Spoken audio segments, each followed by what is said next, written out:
नमस्कार मित्रों, ज्ञान विकास चैनल में आपका हार्दिक अभिनंदन है। इस वीडियो में सुभद्रा कुमारी चौहान द्वारा रचित कविता मातृ मंदिर में पर आधारित पाठ्य सामग्री तैयार की गई है, जो विशेषकर बीयू सेकेंड सेमेस्टर बीसीए के छात्रों के पाठ्यक्रम के पठन पाठन में अवश्य सहायक होगी। इस प्रारूप का अनुसरण छात्र उत्तर लिखने के लिए कर सकते हैं। पाठ्य सामग्री इस प्रकार है: कवि परिचय, कविता का सारांश, एक अंक प्रश्नावली, ससंदर्भ व्याख्या, विशेषता, शब्दार्थ एवं टिप्पणी। सर्वप्रथम हम कवि परिचय की ओर बढ़ते हैं। मातृ मंदिर में सुभद्रा कुमारी चौहान। सुभद्रा कुमारी चौहान का जन्म प्रयाग में सन 1904 में हुआ तथा सन 1948 में वे अमर ज्योति में विलीन हो गई। आपने आज़ादी की लड़ाई में सक्रिय भाग लिया था। दुर्घटना में आपकी मृत्यु हो गई। बचपन से ही साहित्य लेखन में रुचि थी।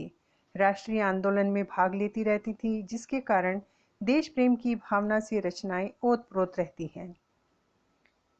अब हम कविता के सारांश की ओर बढ़ते हैं। मातृ मंदिर में अर्थात माता के मंदिर में इस कविता का सार है कि जब कोई मन विकल हो जाता है तो मंदिर वह स्थान है जहां जाकर शांति का अनुभव होता है। या तो कोई ऐसा व्यक्ति हो जो विकट परिस्थिति में ढांढस बंधाए और कहे कि सभी समस्याओं का अंत होता है, केवल धीरज धरो। किंतु कवित्री ऐसा कोई भी अपने आसपास नहीं पाती है जिससे वह अपना दर्द बांट सके। फिर माँ का मंदिर याद आता है, किंतु वहां जाने में जो कठिनाई आती है उसका वर्णन करते हुए कहती है, आज मेरा हृदय बहुत परेशान है। समझ नहीं आता कि कैसे बहलाऊं और कैसे समझाऊं मैं। किससे अपना दुख कहकर मन को हल्का करूं मैं। मुझे कोई नहीं मिलता तो क्यों न आज माँ के मंदिर ही जाऊं और अपने दुख के आंसुओं से माँ के चरण कमल धो डालूं।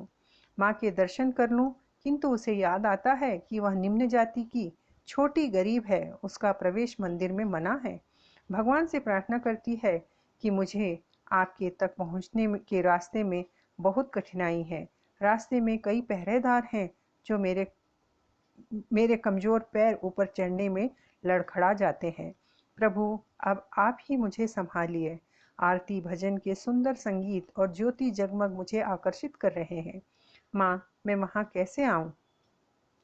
मेरे रास्ते के बाधक राहु को ग्रसने वाली शरदेंदु माँ, मेरी सहायता करो। माँ, गीता का ज्ञान इतना विस्तार पूर्वक ज्ञान है कि किंतु धरती से आकाश तक अज्ञानता का अंधेरा छाया है। माँ, इस संसार की मूर्खता दूर कर मुझे अपने पास बुलाओ, आने का अवसर दिलाओ। माँ, मैं चाहती हूँ आज उसका संयम और तपस्या सफल हो। इतने समय अहिंसा का पाठ पढ़ा, जनता का भय दूर करो। यह भयंकर भ्रम दूर कर जनमन का विकास करो। माँ, विशेषता है सामाजिक व्यवस्था में जहां ऊंच नीच जातिगत भेदभाव को कवित्री ने कविता में प्रस्तुत कर जागरण का कार्य किया है कि भगवान हर मनुष्य के लिए समान है। हर व्यक्ति को अधिकार है कि वह भगवान के निकट हो। इस प्रकार कविता का सारांश विशेषतापूर्ण होते हैं। अब हम एक अंकीय प्रश्नों की ओर बढ़ते हैं। यहाँ छात्रों को सुझाव देना चाहूंगी कि इन प्रश्नों के उत्तर लिखते वक्त आपको केवल एक शब्द में ही उत्तर लिखना है या वाक्यांश में ही उत्तर लिखना है। उदाहरण के तौर पर पहला प्रश्न है, कवित्री का हृदय कैसा है आज? इसका उत्तर है व्यथित। आप पूरा उत्तर लिखने की आवश्यकता नहीं है। कवित्री का हृदय आज व्यथित है, इस प्रकार लिखने की आवश्यकता नहीं है। दूसरा प्रश्न है, दुख सुख बांटकर कवित्री किसका भार हटाना चाहती है? दुख सुख बांटकर कवित्री हृदय का भार हटाना चाहती है। लिखने के स्थान पर केवल आप हृदय शब्द ही लिखिए, आपका पूरा उत्तर हो जाता है। इस प्रकार इस कविता पर आधारित यहाँ 10 प्रश्न तैयार किए गए हैं, जिनके उत्तर भी लिखे हुए हैं, जिन्हें आप देख सकते हैं। अब हम ससंदर्भ व्याख्या की ओर बढ़ते हैं। यहाँ पर फिर एक सुझाव दूंगी। संदर्भ सहित व्याख्या करते समय कविता की पूरी पंक्तियों को उतारने की आवश्यकता नहीं है। इस प्रकार आप संकेत रूप में लिख सकते हैं। प्रसंग है, पंक्तियां हमारी पाठ्य पुस्तक काव्य सृजन की कविता मातृ मंदिर से ली गई हैं, जिसकी कवित्री श्रीमती सुभद्रा कुमारी चौहान हैं। कवि परिचय पूर्वत रहेगा जैसे हमने शुरुआत में लिखा है। संदर्भ है सामाजिक व्यवस्था की बुराई पर ध्यान आकर्षित किया है। व्याख्या कवित्री कहती हैं कि आज मेरा मन बहुत दुखी है। अपने मन की व्यथा किसके पास जाकर बांटूं जिससे मन कुछ हल्का हो जाए। मुझे माँ के अलावा कोई नहीं दिखाई देता जिसके पास जाकर मैं अपना दुख दूर करूं। इसलिए माँ के पास जाकर माँ के चरण कमल पर पकड़कर अपने दुख के आंसुओं से मैं माँ के पैरों को नहलाकर अपना दुख दूर कर लूं। विशेषता है, कहते हैं मन की व्यथा किसी से कह लेने से मन हल्का हो जाता है और भगवान से अच्छा मित्र कोई नहीं होता जिसके पास अपना सुख दुख बांटा जाए। शब्दार्थ यहाँ पर दिए गए हैं। संकेत, दूसरा पद संकेत रूप में लिखेंगे। प्रसंग कवि परिचय संदर्भ पूर्ववत रहेगा। व्याख्या है, कवित्री कहती है कि किंतु अचानक ध्यान आया मैं वहाँ जा ही नहीं सकती हूँ क्योंकि मैं तो गरीब हूँ, निम्न जाति की हूँ, अज्ञानी हूँ। माँ, तुम्हारे मंदिर का रास्ता तो कठिन है। भगवान तुम ही बतलाओ मैं कैसे तुम तक पहुँचूँ। सुना है तुम्हारा मंदिर बहुत ऊंचा है और पहरेदार बहुत शक्तिशाली हैं। मेरे तो पैर फिसलते हैं। भगवान, आप ही कुछ उपाय करो, मुझे अपने तक पहुंचा दो। तुम्हारे मंदिर में दिए जगमगा गए हैं और संगीत वाद्य मुझे आकर्षित कर रहे हैं।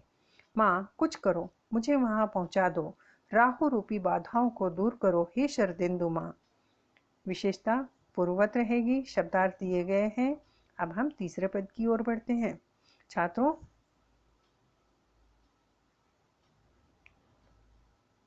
कविता की पंक्तियों को पूरा नहीं लिखेंगे, केवल संकेत रूप में लिखेंगे जिस प्रकार दूसरे और पहले पद में दिया गया है। प्रसंग पूर्वत रहेगा, कवि परिचय पूर्वत रहेगा। संदर्भ है, कवित्री ने मंदिर के आकर्षण की चर्चा की है। व्याख्या है, कवित्री कहती हैं कि मंदिर की आभा मुझे दूर से ही आकर्षित कर रही है। उसका प्रकाश जगमगा रहा है। आरती और प्रार्थना का संगीत अति सुंदर और लुभावना है। इसलिए मैं वहां जल्दी से पहुंचना चाहती हूँ, लेकिन वहां पहुंचने का रास्ता को दिखाई नहीं दे रहा है। विशेषता है, कवित्री ने कहना चाहा है कि माँ के मंदिर का प्रकाश और संगीत मुझ तक पहुंच रहा है, किंतु रास्ते की कठिनाइयां उसे माँ तक पहुंचने नहीं दे रही हैं। शब्दार्थ आप देख सकते हैं। अब हम अगले पद की ओर बढ़ते हैं। संकेत रूप लिखा जाएगा। प्रसंग और कवि परिचय पूर्वत रहेगा। संदर्भ है, भक्त की इच्छा को प्रकट किया गया है। व्याख्या है, मंदिर में भजन कीर्तन और आरती के मधुर संगीत सुनाई दे रहे हैं और वह भी अपनी प्रार्थना के सुर उसमें मिलाना चाहती है। इसलिए भगवान से ही प्रार्थना करती है कि प्रभु जल्दी से कोई उपाय करो और मुझे भी मंदिर में ले चलो। विशेषता है, निम्न जाति के भक्त की विवशता को बताया गया है कि मैं भी माँ अपनी प्रार्थना करना चाहती हूँ और उसे मालूम है कि कोई मनुष्य उसकी सहायता नहीं करेगा, इसलिए भगवान से ही अनुरोध करके मंदिर में पहुंचना चाहती है। शब्दार्थ आप देख सकते हैं। अब हम पांचवें पद की ओर बढ़ते हैं जो संकेत रूप में लिखा जाएगा। प्रसंग कवि परिचय पूर्ववत रहेंगे। संदर्भ है, जल्दी से माँ की मूर्ति के दर्शन करने की उसकी अभिलाषा है। व्याख्या, कवित्री जल्दी से माँ की मूर्ति के दर्शन करना चाहती है। माँ की प्यारी मूर्ति को देखकर नए उत्साह को महसूस करना चाहती है क्योंकि मनुष्य को के रूप देखकर दुखी है। विशेषता है, भगवान के प्रति असीम आस्था को व्यक्त करती है और मनुष्य के ढोंग से दुखी है। शब्दार्थ आप देख सकते हैं। अब हम छठवें पद की ओर बढ़ते हैं जिसे आप संकेत रूप में लिखेंगे। प्रसंग कवि परिचय पूर्वत रहेगा। व्याख्या है, कवित्री कहती है कि मैं माँ को अगर इतना याद करती हूँ तो मुझे विश्वास है कि माँ को भी मेरी याद अवश्य ही आती होगी। मुझे पूरा भरोसा है कि माँ अवश्य कोई राह निकाल कर मुझे मात्र मंदिर तक पहुँचा देगी और अगर माँ को मेरी याद नहीं आती होगी तो मैं अपनी माँ से नाराज हो जाऊंगी और जब वह मुझे मनाएगी तो मैं उसे अपनी प्रार्थना सुनाऊंगी। विशेषता है, भक्त को अपनी माँ पर पूर्ण विश्वास है कि यह प्यार एक तरफा नहीं होता। मैं माँ को याद करती हूँ तो उसको इसका आभास अवश्य होगा। शब्दार्थ आप देख सकते हैं। अब हम छठवें पद की ओर बढ़ते हैं जो आप संकेत रूप में लिखेंगे। प्रसंग और कवि परिचय पूर्ववत रहेगा।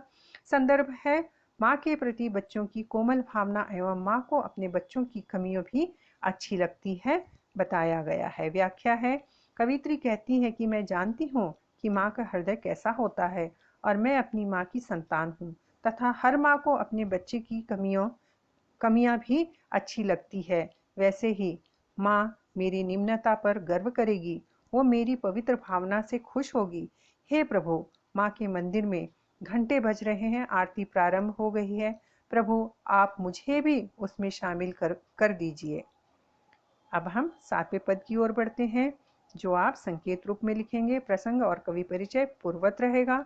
संदर्भ है, माता की एक पुकार पर अपने प्राण भी दूंगी, यह कवित्री कहती है, यह भक्त कहती है। व्याख्या है, यहाँ कवित्री भारत माता की संतान के प्रति हो रहे अत्याचार के विरोध में अपने विचार व्यक्त करती है कि अगर माँ को बचाने के लिए मुझे अपने प्राण त्यागना पड़े तो भी मैं उसके लिए तैयार हूँ। मैं माँ के मंदिर में कभी भी अत्याचार नहीं होने दूंगी। मैं अपने प्राण भी त्याग कर माँ को बचाऊंगी। विशेषता है, भारत माता के प्रति भक्ति भावना व्यक्त की गई है। शब्दार्थ आप देख सकते हैं। अब हम 8वें पद की ओर बढ़ते हैं, जिसे आप संकेत रूप में लिखेंगे। प्रसंग और कवि परिचय संदर्भ पूर्वत रहेंगे। व्याख्या है, भारत माता की आन बान एवं स्वाभिमान पर अगर कोई चोट पहुंचाए तो उसकी रक्षा के लिए मैं अपने प्राणों का बलिदान करने के लिए तैयार हूँ। भारत माता की रक्षा के लिए मैं सदा तत्पर हूँ। हे भगवान, आज मेरे प्राण माँ के लिए चढ़ा दो। मैं खुशी से स्वयं को न्यौछावर कर दूंगी। विशेषता है, राष्ट्र प्रेम की भावना प्रबल है। इस प्रकार पदों का ससंदर्भ व्याख्या पूर्ण होता है। अब हम टिप्पणी की ओर बढ़ें, उससे पहले मैं निवेदन करना चाहती हूँ कि आपको यह वीडियो कैसा लगा, कमेंट बॉक्स में लिखें। अगर आपको किसी अन्य पाठ्य सामग्री की आवश्यकता हो तो वह भी कमेंट बॉक्स में लिखें। वीडियो को पसंद करें, शेयर करें, सब्सक्राइब करें तथा जिससे अधिक से अधिक छात्रों को इसका लाभ मिल सके। अब हम टिप्पणी की ओर बढ़ते हैं। टिप्पणी लिखिए मातृ मंदिर में। इसे इस प्रकार लिखा जाएगा। पहला पैराग्राफ होगा जिसमें परिचय देंगे। यह हमारी पाठ्य पुस्तक काव्य सृजन की मातृ मंदिर कविता से लिया गया है, जिसकी कवित्री सुभद्रा कुमारी चौहान हैं। और टिप्पणी इस प्रकार लिखेंगे, आज मेरा हृदय बहुत परेशान है, समझ नहीं आता कि कैसे इसे बहलाऊं और समझाऊं। मैं किससे अपना दुख कहकर मन को हल्का करूं। मुझे कोई नहीं मिलता, क्यों न आज मैं माँ के मंदिर ही जाऊं और अपने दुख के आंसुओं से माँ के चरण कमल धो आऊं, माँ के दर्शन कर लूं। किंतु उसे याद आता है कि वह निम्न जाति की है, छोटी है, गरीब है, उसका प्रवेश मंदिर में मना है। भगवान से प्रार्थना करती हूँ कि मुझे आपके तक पहुँचने के रास्ते में बहुत कठिनाई है। रास्ते में कई पहरेदार हैं, मेरे कमजोर पैर ऊपर चढ़ने में लड़खड़ा जाते हैं। प्रभु, आप ही मुझे संभालिए। आरती भजन के सुंदर संगीत और ज्योति जगमग मुझे आकर्षित कर रहे हैं। माँ, मैं वहाँ कैसे आऊँ? मेरे रास्ते के बाधक राहु को ग्रसने वाली शरदेंदु माँ, मेरी सहायता करो। अर्थात कवित्री ने समय काल के सामाजिक ऊंच नीच भेदभाव को इस कविता के माध्यम से व्यक्त किया है। यह वीडियो पाठ्य सामग्री यहाँ पूर्ण होती है। धन्यवाद।